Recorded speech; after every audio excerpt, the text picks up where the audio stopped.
کہ جب بھی ان اصلاح پسندوں کو، جو یہ کہتے ہیں ہم اصلاح پسند ہیں، ان کو کہا جاتا ہے تم زمین میں فساد نہ کرو، تو وہ کہتے ہیں نہیں ہم فساد نہیں کرتے، ہم تو اصلاح کرنے والے ہیں۔ لیکن اللہ کا پتہ جواب کیا ہے؟ اللہ تعالیٰ قرآن کریم فرماتا ہے، اس کا جواب دیتا ہے، الا انہم هم المفسدون ولکن لا یشعرون۔ کان کھول کر سن لو، یہی لوگ فتنہ و فساد کرنے والے ہیں، مگر وہ حقیقت کو سمجھتے نہیں ہیں۔ یہ ہیں جی اصلاح پسند والے، اور ان کا ذکر قرآن کریم نے ان صفات کے ساتھ بیان ہوا ہے کہ نام اصلاح کا لیتے ہیں، کہتے ہیں ہم اصلاح کرنے والے ہیں، دراصل یہ فساد کرنے والے ہیں۔ اور خدا نے کہہ دیا کہ یقیناً یہ لوگ فسادی ہیں، ان کا کام ہی فساد کرنا ہے، مگر ان لوگوں کو عقل نہیں ہے، سمجھ نہیں ہے، کیا کر سکتے ہیں؟ اس لیے ہم بھی ان کو کہتے ہیں چلو کوئی بات نہیں، اگر قرآن نے تمہیں بے عقلے کہا ہے تو ہم بھی تمہیں کوئی دوسرا سرٹیفکیٹ نہیں دیتے، تمہارے لیے وہی سرٹیفکیٹ کافی ہے جو خدا نے قرآن کریم میں تم لوگوں کو، اصلاح پسند والوں کو دے دیا ہے۔ ایک بات انہوں نے بار بار بڑے جوش کے ساتھ بیان کی اور بار بار کی، اور اس بات پر زور دیا کہ حضرت خلیفۃ المسیح ثانی رضی اللہ تعالیٰ عنہ نے اپنی تقاریر میں یہ بات بیان فرمائی تھی کہ میرے بعد میں نہیں چاہتا کہ میری اولاد خلیفہ ہو یا خاندانی خلافت چلے، ایسی بات کوئی بھی نہیں ہوئی ہے۔ اور انہوں نے کہا جی برہان صاحب نے تو بالکل الٹ بات کہہ دی، اور مجھے پتہ نہیں کیا کیا انہوں نے بول دیا غصے میں آ کر۔ خیر وہ اللہ تعالیٰ خود بخود ان سے حساب کتاب کر لے گا، مجھے اس سے کوئی لینا دینا نہیں ہے، میرا کام تو بات کو واضح کرنا ہے۔ دیکھیں حضرت مسیح موعود علیہ السلام کی پیشگوئیاں موجود ہیں حضرت مسلم موعود کے متعلق، میں ادھر بھی آ جاؤں گا، میں بتا دوں گا جو انہوں نے جھوٹ بولا ہے۔ لیکن پہلے میں یہ بات بیان کر دوں کہ جہاں تک خلافت کے قیام کا سوال ہے، تو اگر اللہ تعالیٰ نے حضرت مسیح موعود علیہ السلام پر یہ بات ظاہر کر دی تھی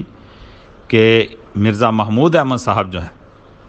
یہ میرے جانشین ہوں گے، تو یہ خدا کی طرف سے ظاہر کی گئی ایک بات تھی جو حضرت مسیح موعود علیہ السلام نے بیان کی، جیسا کہ میں نے اپنے پروگرام میں پہلے بتا دیا تھا۔ تو اگر بلا خواہش کے، بلا کسی چاہت کے کسی ایک انسان کو خدا تعالیٰ کسی ایک مقام پر کھڑا کر دے اور اس کو چن لے، تو اس پر کوئی الزام نہیں لگایا جا سکتا۔ حضرت خلیفۃ المسیح ثانی رضی اللہ تعالیٰ عنہ کو جب انتخاب میں منتخب کر لیا گیا، آپ خلیفہ منتخب ہو گئے، تو یہ خدا کا عمل تھا، اور یہ عملی شہادت تھی کہ اللہ تعالیٰ نے حضرت مسیح موعود علیہ السلام کے خاندان سے ایک شخص کو چن لیا ہے۔ اور اس کے ساتھ ہی حضرت مسلم موعود رضی اللہ تعالیٰ عنہ نے جو اپنی تقاریر بیان فرمائی ہیں، اس میں اس بات کو آپ نے وضاحت کی ہے، اس میں کوئی شک نہیں ہے، آپ نے وضاحت کی ہے کہ یہ کوئی موروثی خلافت نہیں ہوتی، یہ کوئی گدی نشینی نہیں ہوتی کہ باپ کے بعد بیٹا، بیٹے کے بعد بیٹا بیٹھے۔ لیکن اگر اللہ تعالیٰ نے پہلے سے انبیاء کے ذریعہ اور حضرت صلی اللہ علیہ وسلم کے ذریعہ یہ بات اشارتاً بیان فرما دی کہ آئندہ جو بھی امام مہدی مسیح موعود ہوگا، اس کے بیٹا، اس کی جو اولاد ہوگی وہ بھی اس کی جانشین ہوگی، تو اس بات کو اگر اللہ تعالیٰ پورا کرتا ہے تو یہ الزام بندوں پر نہیں، یہ خدا پر الزام لگاتے ہیں۔ اس بات کو میں نے پہلے بھی بیان کیا تھا کہ ان کو سوچنا چاہیے کہ ہم جو الزام لگا رہے ہیں یہ ہم کسی فرد واحد پہ الزام نہیں لگا رہے، ہم یہ الزام قرآن کریم پر، حضرت محمد مصطفیٰ صلی اللہ علیہ وسلم پر، نعوذ باللہ، اور باقی لوگوں پر لگا رہے ہیں۔ تو اس بات کو یہ سوچنے کے لیے بالکل تیار نہیں ہے۔ حضرت مسلم موعود رضی اللہ تعالیٰ عنہ نے یہ بات بیان فرمائی ہے کہ اللہ تعالیٰ ہو سکتا ہے کسی دوسرے خاندان میں خلافت کو جاری کر دے. ہم بھی کہتے ہیں یہ تو خدا کر سکتا ہے نا، یہ تو بندے کا کام نہیں ہے. خدا جس کو چاہے اس کو چنتا ہے. اور یہ کہاں لکھا ہے قرآن کریم میں کہ اگر خدا تعالیٰ کسی شخص کے اولاد میں سے، یعنی باپ کے بعد اس کے بیٹے کو ایک انعام سے سرفراز کر دے، یہ ناممکن ہے؟ کیا قرآن کریم میں ہے ایسا؟ ایسی تو کوئی بات نہیں ہے. یہ تو اللہ کا انتخاب ہے نا، وہ جس کو چاہے منتخب کر لے، جس کو چاہے آگے لے آئے. اور پھر اس انتخاب کے نتیجہ میں حضرت خلیفۃ المسیح ثانی رضی اللہ تعالیٰ عنہ کا انتخاب، پھر اس کے بعد حضرت میاں ناصر احمد صاحب کا، حضرت مرزا طاہر احمد صاحب کا، اور موجودہ خلیفہ حضرت مرزا مسرور احمد صاحب کا جو انتخاب ہے، یہ ان کی خواہشات پہ نہیں ہوا، یہ تقدیر الہی سے ہوا ہے. کسی نے خواہش نہیں کی کہ ہم خلیفہ بن جائیں،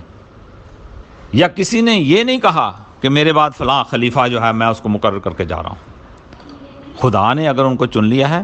تو یہ خدا کی فعلی شہادت ہے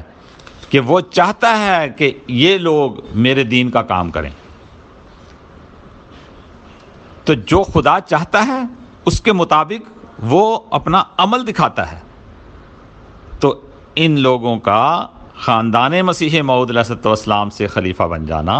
یہ خدا تعالیٰ کی فعلی شہادت ہے، کیونکہ ہمارا یہ دعویٰ ہے کہ خلیفہ خدا بناتا ہے، بندے نہیں بناتے. اور اگر یہ لوگ سارے کے سارے، یہ جنبی، لاہوری، باقی بھی جتنے بھی ہیں، یہ اگر یہ سمجھتے ہیں کہ لوگ خلیفہ بناتے ہیں، خدا نہیں بناتا، تو یہ بھی تو لوگوں میں شامل ہیں. ایک خلیفہ بنا کے تو بتائیں، چنیں کوئی ایک خلیفہ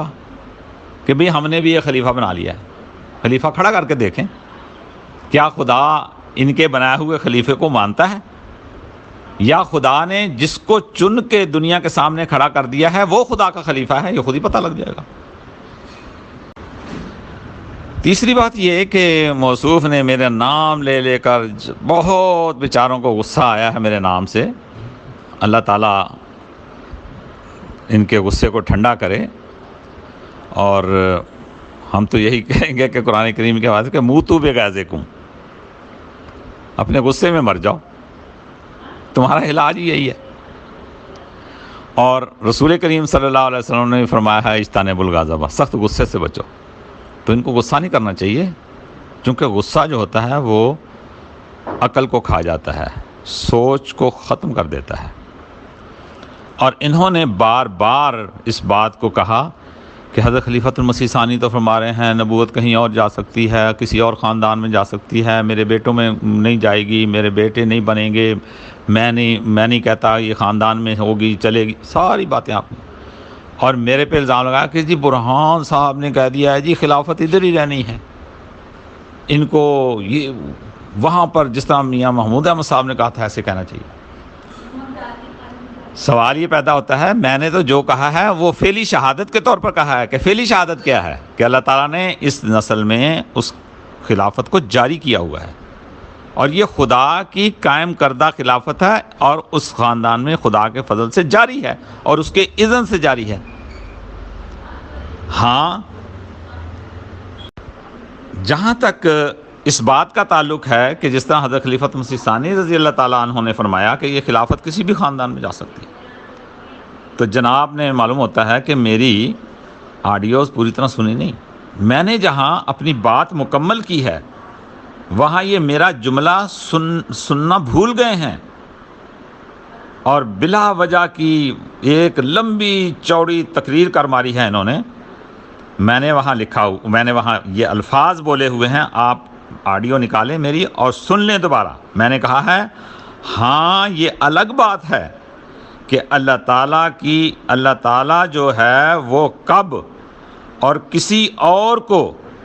کسی دوسری نسل سے لا کر خلافت کے مقام پر کھڑا کر دے. یہ میں نے کہا ہے کیونکہ یہ انتخاب بندوں کا نہیں، یہ خدا کا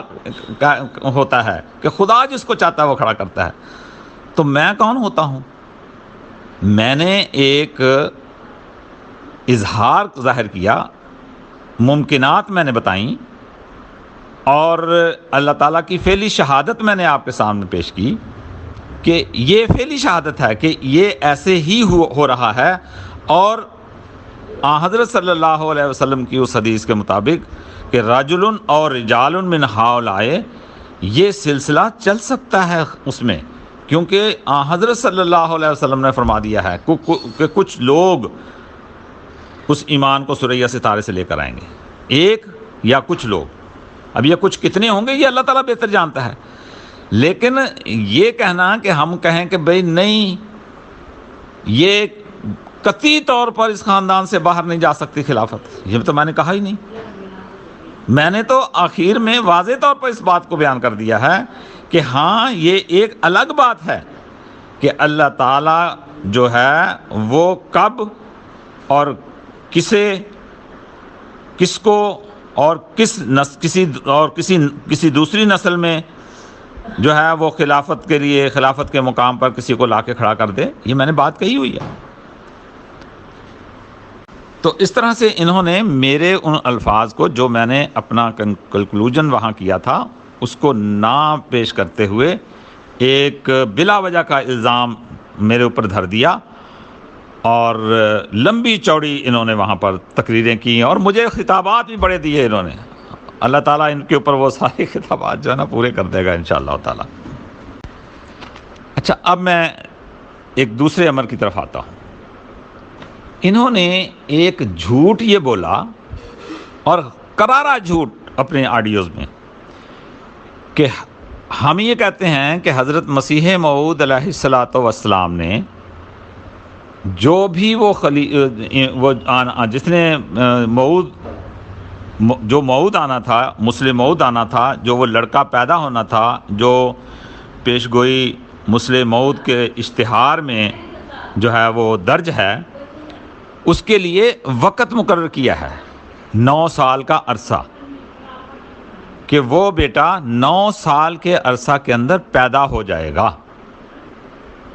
اور یہ بیچارے جمبا صاحب کے خاطر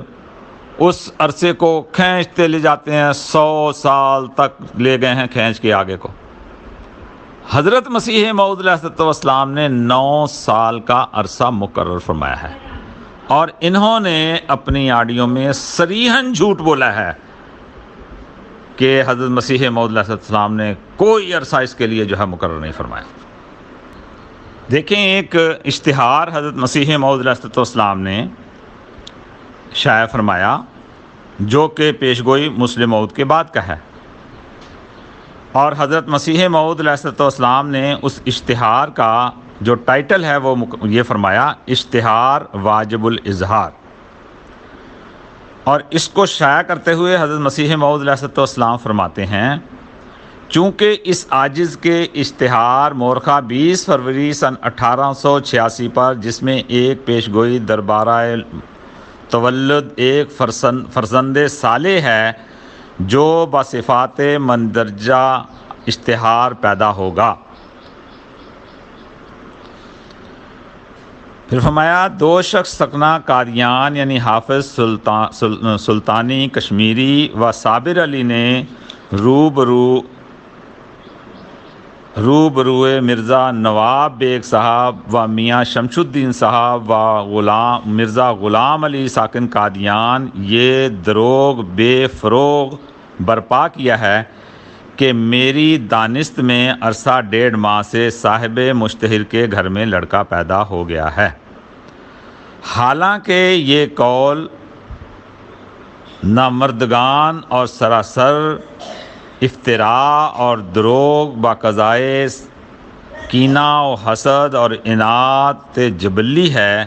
جس سے وہ نہ صرف مجھ پر بلکہ تمام مسلمانوں پر حملہ کرنا چاہتے ہیں۔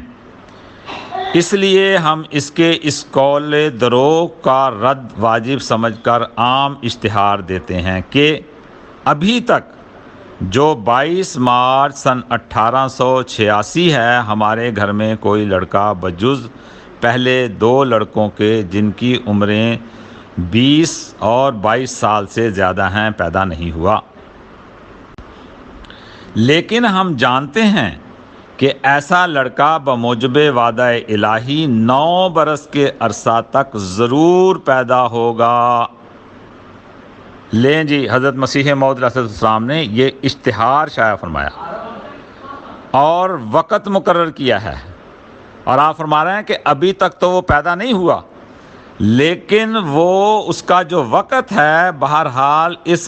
آپ فرماتے ہیں لیکن ہم جانتے ہیں کہ ایسا لڑکا بموجب وعدہ الہی 9 برس کے عرصہ تک ضرور پیدا ہوگا، خواہ جلد ہو خواہ دیر سے، بہرحال اس عرصہ کے اندر اندر پیدا ہو جائے گا۔ اور یہ اتہام کہ گویا 1.5 ماہ سے پیدا ہو گیا ہے سراسر دروغ ہے۔ پھر اس کے بعد ایک اور اشتہار آپ نے شائع فرمایا جس کا ٹائٹل ہے اشتہار صداقت آثار، اور اس میں بھی حضرت مسیح موعود علیہ السلام یہ بات بیان فرماتے ہیں۔ آپ نے فرمایا ما سوا اس کے اب بعد اشاعت اشتہار مندرجہ بالا دوبارہ اس امر کے انکشاف کے لیے جناب الہی میں توجہ کی گئی، تو آج 8 اپریل سن 1886 میں اللہ جل شانہ کی طرف سے اس عاجز پر اس قدر کھل گیا کہ ایک لڑکا بہت ہی قریب ہونے والا ہے جو ایک مدت حمل سے تجاوز نہیں کر سکتا۔ اس سے ظاہر ہے کہ غالباً ایک لڑکا ابھی ہونے والا ہے یا بالضرور اس کے قریب حمل میں، لیکن یہ ظاہر نہیں کیا گیا کہ جو اب پیدا ہوگا یہ وہی لڑکا ہے یا کسی اور وقت میں 9 برس کے عرصہ میں پیدا ہوگا۔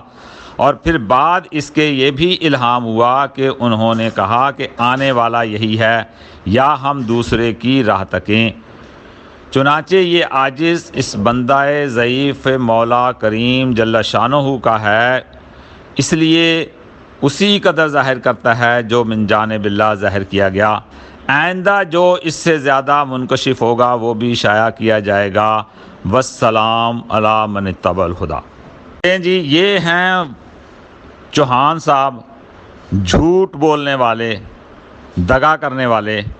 کہ کہہ رہے ہیں کہ جی کوئی عرصہ حضرت مسیح موعود علیہ السلام نے اس لڑکے کے پیدا ہونے کے لیے مقرر نہیں فرمایا۔ یہ میں نے 2 اشتہار آپ کے سامنے رکھ دیے ہیں۔ یہ دونوں اشتہار جو ہیں یہ مجموعہ اشتہار جلد اول کے صفحہ نمبر میں آپ کو بتا دیتا ہوں 113 پر موجود ہے، اور دوسرا اشتہار صفحہ نمبر 116-17 پر موجود ہے، اور پہلا اشتہار جو ہے وہ آگے لمبا چلتا ہے۔ تو ان دونوں اشتہاروں میں حضرت مسیح موعود علیہ السلام نے اس لڑکے کی پیدائش کا عرصہ 9 برس مقرر فرمایا ہے، اور پھر ان کا یہ کہنا کہ حضرت مسیح موعود علیہ السلام نے تو اس موعود بیٹے کے متعلق کوئی نشاندہی کی نہیں۔ اس اشتہار میں آپ نے فرمایا ہے کہ اگر اللہ تعالیٰ مجھ کو مزید اس کے متعلق کچھ بتائے گا تو میں پھر بعد میں اس کو ظاہر کروں گا، لیکن ابھی ظاہر نہیں ہوا، مجھ پر کچھ ظاہر نہیں کیا کہ یہ وہی مسلم موعود لڑکا ہے جس کی پیش گوئی ہے کہ 9 سال کے عرصہ میں پیدا ہوگا۔ لیکن میں پہلے بھی عرض کر چکا ہوں، اور اس میں بھی یہ دھوکہ دیتے ہیں کہ حضرت مسیح موعود علیہ السلام نے ایسے کسی بیٹے کے متعلق نشاندہی کی ہی نہیں، بلکہ یہی فرمایا کہ وہ آئندہ کسی وقت میں جا کے پیدا ہوگا۔ حالانکہ یہ غلط ہے۔ حضرت مسیح موعود علیہ السلام نے اپنی کتاب سراج منیر میں باقاعدہ طور پر یہ بات لکھی ہے کہ ان پیش گوئیوں کا مصداق میاں محمود احمد صاحب ہیں۔ حضرت مسیح موعود علیہ السلام فرماتے ہیں 5ویں پیش گوئی میں نے اپنے لڑکے محمود کی پیدائش کی نسبت کی تھی کہ وہ اب پیدا ہوگا اور اس کا نام محمود رکھا جائے گا، اور اس پیش گوئی کی اشاعت کے لیے سبز ورق کے اشتہار شائع کیے گئے تھے جو اب تک موجود ہیں اور ہزاروں آدمیوں میں تقسیم ہوئے تھے۔ چنانچہ وہ لڑکا پیش گوئی کی میعاد میں پیدا ہوا اور اب 9ویں سال میں ہے۔ یہاں پر دونوں باتیں آ گئیں۔ کہ پیش گوئی کی میعاد کتنی تھی؟ 9 برس، جو آپ اشتہارات میں شائع فرما چکے ہوئے تھے، اور پھر یہ فرمایا کہ وہ پیدا ہو گیا ہے اور وہ 9ویں برس میں ہے، اور نام فرما دیا وہ محمود ہے۔ اور آپ کو کیا چاہیے جی؟ حضرت مسیح موعود علیہ السلام نے وضاحت تو کر دی، اور پھر حضرت مسیح موعود علیہ السلام یہ بات بیان فرما چکے ہوئے ہیں کہ وہ لڑکا خدا نے کہا ہے وہ تیری ہی نسل سے، تیری ہی تخم سے، تیری ہی ذریت ہوگا۔ تو یہ ساری صفات لائیں اپنے جنبہ صاحب میں ذرا، اور پھر حضرت مسیح موعود علیہ السلام نے تو پتہ ہی کاٹ دیا یہاں پر کہ مسلم موعود کے نام سے جس شخص نے پیدا ہونا تھا وہ محمود احمد صاحب ہیں، اور وہ لڑکا میعاد کے اندر پیدا ہوا اور اس وقت 9 برس کا ہے۔ پھر اسی میں نیچے حاشیے میں حضرت مسیح موعود علیہ السلام فرماتے ہیں، بعض جاہل محض جہالت کی وجہ سے یہ شبہ پیش کرتے ہیں کہ جب پہلے لڑکے کا اشتہار دیا تھا تو اس وقت لڑکی کیوں پیدا ہوئی، مگر وہ خوب جانتے ہیں کہ اس اعتراض میں وہ سراسر خیانت کر رہے ہیں۔ اگر وہ سچے ہیں تو ہمیں دکھاویں کہ پہلے اشتہار میں یہ لکھا تھا کہ پہلے ہی حمل میں بلا واسطہ لڑکا پیدا ہو جائے گا، اور اگر پیدا ہونے کے لیے کوئی وقت اس اشتہار میں بتلایا نہیں گیا تھا تو کیا خدا کو اختیار نہیں تھا کہ جس وقت چاہتا اپنے وعدہ کو پورا کرتا؟ ہاں، ثبت اشتہار میں صریحی لفظوں میں بلا توقف لڑکا پیدا ہونے کا وعدہ تھا، سو وہ محمود پیدا ہو گیا۔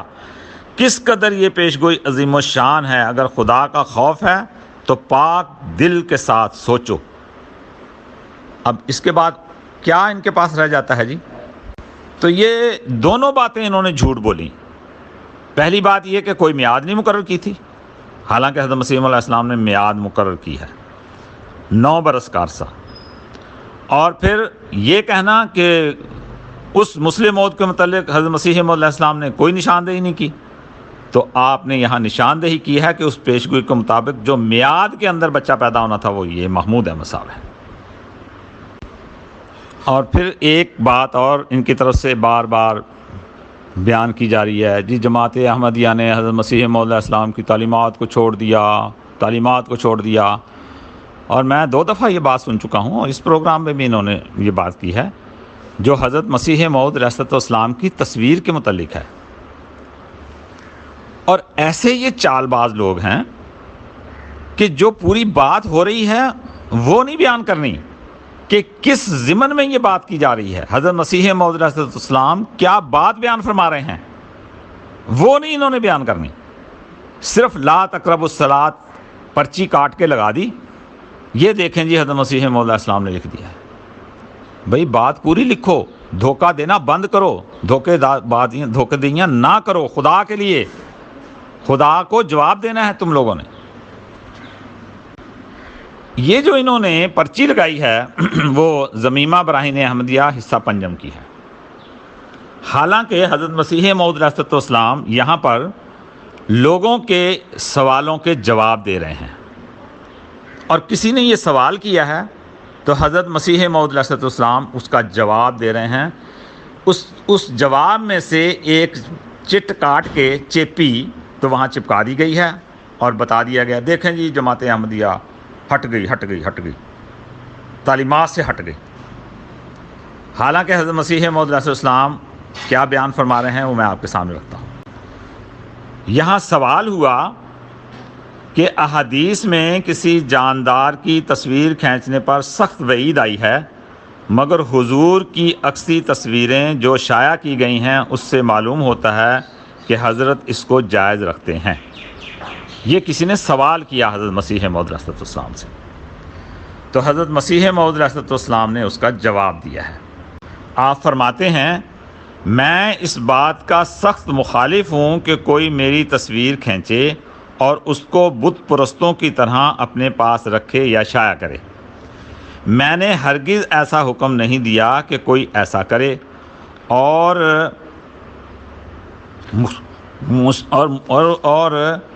مجھ سے زیادہ بت پرستی اور تصویر پرستی کا کوئی دشمن نہیں ہوگا، لیکن میں نے دیکھا ہے کہ آج کل یورپ کے لوگ جس شخص کی تالیف کو دیکھنا چاہیں اول خواہش کرتے ہیں کہ اس کی تصویر دیکھیں، کیونکہ یورپ کے ملک میں فراست کے علم کو بہت ترقی ہے اور اکثر ان کو محض تصویر کو دیکھ کر شناخت کر لیتے ہیں کہ ایسا مدعی صادق ہے یا کاذب، اور وہ لوگ بباعث ہزار کوس کے فاصلے کے مجھ تک نہیں پہنچ سکتے اور نہ میرا چہرہ دیکھ سکتے ہیں، لہذا ان ممالک کے اہل فراست بذریعہ تصویر میرے اندرونی حالات میں غور کرتے ہیں۔ کئی ایسے لوگ ہیں جو انہوں نے یورپ یا امریکہ سے میری طرف چٹھیاں لکھی ہیں اور اپنی چٹھیوں میں تحریر کیا ہے کہ ہم نے آپ کی تصویر کو غور سے دیکھا اور علم فراست کے ذریعہ سے ہمیں ماننا پڑا کہ جس کی یہ تصویر ہے وہ کاذب نہیں ہے۔ اور ایک امریکہ کی عورت نے میری تصویر کو دیکھ کر کہا کہ یہ یسوع یعنی عیسیٰ علیہ السلام کی تصویر ہے۔ پس اس غرض سے اور اس حد تک میں نے اس طریق کے جاری ہونے میں مصلحتاً خاموشی اختیار کی۔ وَإِنَّمَا الْأَعْمَالُ بِالنِّيَّاتِ، اور میرا مذہب یہ نہیں کہ تصویر کی حرمت قطعی ہے۔ قرآن شریف سے ثابت ہے کہ فرقہ جن حضرت سلیمان کے لیے تصویریں بناتے تھے، اور بنی اسرائیل کے پاس مدت تک انبیاء کی تصویریں رہیں جن میں آن حضرت صلی اللہ علیہ وسلم کی بھی تصویر تھی، اور آن حضرت صلی اللہ علیہ وسلم کو حضرت عائشہ کی تصویر ایک پارچہ ریشمی پر جبرائیل علیہ السلام نے دکھائی تھی، اور پانی میں بعض پتھروں پر جانوروں کی تصویریں قدرتی طور پر چھپ جاتی ہیں، اور یہ آلہ جس کے ذریعہ سے اب تصویر لی جاتی ہے آن حضرت صلی اللہ علیہ وسلم کے وقت میں ایجاد نہیں ہوا تھا، اور یہ نہایت ضروری ہے جس کے ذریعہ سے بعض امراض کی تشخیص ہو جاتی ہے، اور ایک اور آلہ تصویر کا نکلا ہے جس کے ذریعہ سے انسان کی تمام ہڈیوں کی تصویر کھنچ جاتی ہے، اور وجع المفاسد و نقرس وغیرہ امراض کی تشخیص کے لیے اس آلہ کے ذریعہ تصویر کھینچتے ہیں اور مرض کی حقیقت معلوم ہوتی ہے۔ ایسے ہی فوٹو کے ذریعہ بہت سے علمی فوائد ظہور میں آئے ہیں۔ چنانچہ بعض انگریزوں نے فوٹو کے ذریعہ سے دنیا کے کل جانوروں یہاں تک کہ طرح طرح کی ٹڈیوں کی تصویریں اور ہر طرح کی قسم پرندوں اور چرندوں کی تصویریں اپنی کتابوں میں چھاپ دی ہیں، جس سے علمی ترقی ہوئی۔ پس کیا گمان ہو سکتا ہے کہ وہ خدا جو علم کی ترغیب دیتا ہے وہ ایسے آلہ کا استعمال کرنا حرام دے جس کے ذریعہ سے بڑے بڑے مشکل امراض کی تشخیص ہوتی ہے اور اہل فراست کے لیے ہدایت پانے کا ایک ذریعہ ہو جاتا ہے؟ تو یہ وہ معاملہ تھا جو کہ حضرت مسیح موعود علیہ السلام کسی کے سوال کے جواب میں بیان فرما رہے ہیں، اور آپ نے فرمایا میں نے تصویر تو اس غرض کے لیے کھنچوائی ہے کہ یورپ اور امریکہ کے بہت سے لوگ ایسے ہیں جو کہ چہرہ شناس ہیں، وہ کسی کے چہرے کو دیکھ کر اس کے صداقت سچا ہونے کو پہچان لیتے ہیں۔ تو جماعت احمدیہ جو حضرت مسیح موعود علیہ السلام کی تصویر کہیں پر لگاتی ہے تو اسی غرض سے لگاتی ہے کہ لوگ آپ کے چہرے کو دیکھ کر پہچانے کہ یہ ایک صادق کا چہرہ ہے، یہ غرض ہے، اور حضرت مسیح موعود علیہ السلام نے اس غرض کو جائز ٹھہرایا ہے۔ باقی یہ رہی بات کہ حضرت مسیح موعود علیہ السلام کے اس ارشاد پر کہ تصویر کو اس طرح سے نہیں کہ لوگ جو ہیں جس طرح سے دوسری قومیں پوجا کرنا شروع کر دیتی ہیں، اس چڑھاوے چڑھانے شروع کر دیتی ہیں، دھوپ بتیاں لگانی شروع کر دیتی ہیں، جماعت احمدیہ کبھی بھی اس حق میں نہیں رہی اور نہ ہے نہ ہوگی، کیونکہ وہ شرک ہے اور حضرت مسیح علیہ السلام نے اس کو منع فرمایا ہے، وہ نہیں کرتے، کوئی بھی نہیں کرتا۔ مجھے پتا ہے میرے ایک بھائی رشتے میں بھائی تھے، انہوں نے ایک خواب دیکھی اور کہا کہ میں نے دیکھا خواب میں کہ حضرت عیسیٰ علیہ السلام آسمان سے اتر کے آئے ہیں، اور کہتے ہیں میرے والد صاحب نے کہا کہ بھئی فلاں کے گھر جا کے نا دروپا لے کر آؤ، تولنے والا ہوتا ہے جنس وغیرہ، تو میں دروپا لینے گیا تو ان کی بیٹھک میں دیکھا تو ایک تصویر لگی ہوئی تھی، تو جب وہ آئے تو میں نے پوچھا کہ وہ یہ تصویر کس کی ہے، تو فرمایا کہ یہ مرزا غلام احمد قادیانی کی تصویر ہے جنہوں نے امام مہدی مسیح موعود ہونے کا دعویٰ کیا ہے۔ میں نے کہا اچھا، ان کو میں نے خواب میں دیکھا ہے کہ حضرت عیسیٰ علیہ السلام جو آسمان سے اترے ہیں بالکل یہی شکل تھی ان کی، خدا نے ان پر صداقت کھول دی۔ اگر وہ تصویر نہ لگی ہوتی ان کے گھر میں تو یہ راز پوشیدہ ہی رہتا اور پتہ ہی نہ لگتا کہ وہ کون شخص ہے جو مسیح موعود ہو کر آیا ہے۔ آپ نے اس تصویر کو دیکھا اور اپنی خواب کو یاد کیا اور بیعت کر لی۔ کتنے ہی ایسے لوگ ہیں جو MTA پر حضرت مسیح موعود علیہ السلام کی تصویر دیکھتے ہیں، انہوں نے خوابوں میں وہ دیکھی ہوئی ہوتی ہے اور وہ بیعت کرتے ہیں اور جماعت میں شامل ہوتے ہیں۔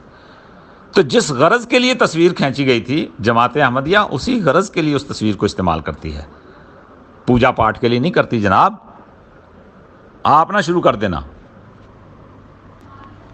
باقی رہی بات کہ موصوف نے حضرت مسلم موعود رضی اللہ تعالیٰ عنہ پر ویسے ہی رقیق حملے کیے ہیں جیسے ان کے جو ہیں پہلے لوگ کرتے رہے ہیں جن کے یہ پیروکار ہیں، چونکہ انہوں نے اپنے بزرگوں سے سیکھا ہے کہ اس طرح سے حملے کرنے ہیں اور یہ کرتے چلے جا رہے ہیں۔